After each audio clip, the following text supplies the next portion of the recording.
Il y a une flèche qui montre clairement la direction de la mosquée de Trappes. Et c'est marqué « Va prier », vous le lisez à l'écran, et ça finit par « Tu vas bientôt mourir ». Bon, je pense qu'on peut appeler ça un tag islamophobe. Alors on nous a signalé l'autre jour un tag antisémite qui a été vite effacé, mais apparemment celui-là, il met un peu de temps à être effacé. Parce que ça fait bien une semaine qu'il est là. Père Étienne, curé de Trappes. Alors je te le dis, hein, j'ai adoré ton homélie, où tu as une expression qui m'a beaucoup frappé, c'est artisan de paix. Et on a vraiment besoin de cette expression en ce moment. Est-ce que tu peux nous en dire un peu plus sur cette question-là ? Cette expression, elle vient d'un grand texte qui s'appelle les Béatitudes que Jésus dit, un grand sermon, un grand discours de Jésus. Il nous dit « Heureux les artisans de paix ». Et ce que je développais pendant cette messe du 11 novembre un peu anticipée, c'est que l'expression est assez belle, artisan de paix, comme si la paix, elle se construisait pas à la chaîne, en série, mais que ça restait un artisanat. C'est une affaire de pièces uniques en fait, hein, et d'artistes aussi. Voilà, mais la paix, c'est pas une industrie, justement. C'est pas une industrie. C'est bien ça tout le problème. C'est pas une industrie. Et puis ça veut dire que ça dépend aussi de chacun d'entre nous, qu'il faut parfois s'y reprendre à plusieurs fois. Parfois on ne réussit pas et on reprend ensuite sur le métier, ce qu'on est en train de façonner. Et je crois qu'il y a de cela pour la paix. Et puis je me dis aujourd'hui, en ce 10 novembre, demain 11 novembre, qu'on est tous invités à l'être. Jésus nous le dit, on est tous invités à être artisans de paix, qu'on soit chrétien. Puis tu as évidemment évoqué la guerre en Palestine, Israël. Toutes les guerres également, mais c'est vrai celle-ci qui nous éprouve particulièrement en Israël, en Palestine, en Terre Sainte, comme on l'appelle pour les chrétiens. Et c'est vrai qu'on se dit aujourd'hui beaucoup, on fait tout pour que ce conflit ne soit pas importé ici. Peut-être qu'au cours de cette messe, on a prié particulièrement pour que la paix, elle, soit exportée. Voilà. Et ça dépend de chaque artiste, de chaque artisan de la paix, qu'on soit chrétien ou qu'on ne le soit pas. Je crois que Dieu compte sur nous, en tout cas, pour cette exportation de la paix autour de nous. Ben écoute, merci Père Étienne. C'est un très beau message. Merci à toi. À bientôt. Au revoir. Au revoir.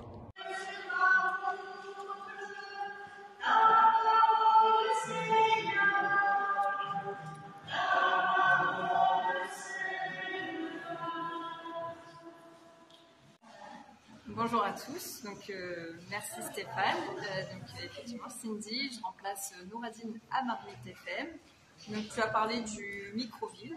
On a effectivement une émission Microville, c'est des petits reportages sur Trappes et ses environs. On a également, et je t'en remercie parce que tu les republies régulièrement, des marmites pression d'actu. C'est un direct où on traite pareil de l'actualité, mais on va plus recevoir des invités. Et voilà, on a plein d'émissions, on a des portraits, si ça vous intéresse, des portraits d'habitants. Alors le dernier en date, c'était quelqu'un qui travaillait pour Stromae et... Exactement, c'est Sandrine Conry qui est une chanteuse qui est à Coignères et qui a travaillé sur le dernier album de Grand Corps Malade et avant ça de Stromae. Donc voilà, des beaux portraits que vous pouvez découvrir sur marmitefm.fr. C'est Rachid, ça va Rachid ?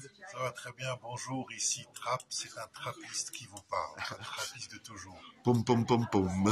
Absolument. Pourquoi Trappes est arrivé dans ta fiction, tout à coup ? Tout d'abord parce que je voulais faire de Trappes une ville romanesque, je voulais qu'elle soit inscrite dans la littérature, dans quelque chose qui relèverait du poétique avec tous ces artistes qui sont issus de Trappes, et je voulais vraiment que Trappes devienne un objet littéraire. Et un objet littéraire par rapport à la question du silence.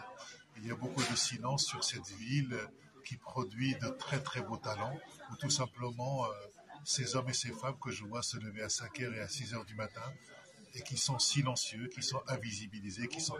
J'ai l'impression que c'est un livre, son dernier livre, Le Silence des Pères, un livre vraiment à plusieurs étages. C'est une fusée où on peut découvrir plein de choses en fait. Effectivement, il y a plusieurs niveaux de lecture. Il y a ce niveau de lecture sur la figure des exilés. Il y a la figure du père, le père taiseux. Il y a aussi toute une dimension autour de la transmission. Enfin, voilà, on vous laisse le découvrir, mais il y a plein de choses intéressantes dans cette œuvre. Et voilà mon invité Véronique Brunati, qui va nous parler de la genèse de Déclic Théâtre. Alors comment peux-tu te présenter en quelques mots, Véronique?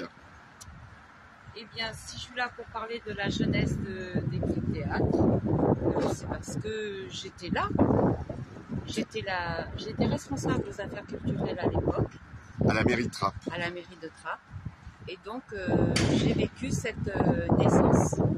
D'accord, donc c'est en 1993. Ah, ça, c'est la naissance de Déclic Théâtre. Mais avant 1993, il y avait les prémices de ce qu'allait devenir de l'improvisation théâtrale.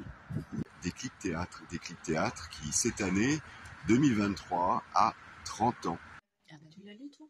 Oui. Alors, Anissa a fait une découverte dans ses archives, enfin une découverte, elle sait que c'était là, c'est le fameux livre d'Alain Degois, ou Papy dit Alain Degois, Made in Trappes. Et dans ce livre, il y a plein de références à l'histoire de Déclic Théâtre.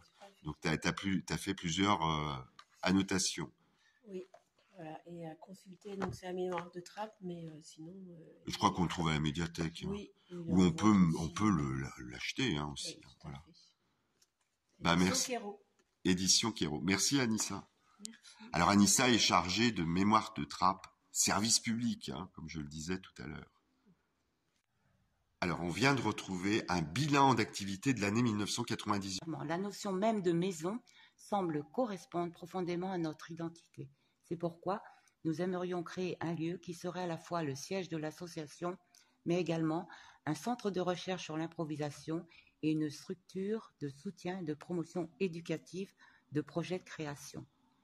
Plus loin, il apparaît très important d'associer maintenant notre démarche à un lieu qui soit notre vitrine et aussi un lieu d'accueil dans lequel les comédiens puissent créer, entreprendre, construire. Ce lieu, nous aimerions l'associer à la ville de Trappes, car c'est dans cette ville que notre histoire a pris racine et c'est dans cette ville que nous nous sentons le mieux. Voilà, donc c'est une déclaration d'amour à la ville de Trappes. Ah, complètement. C'est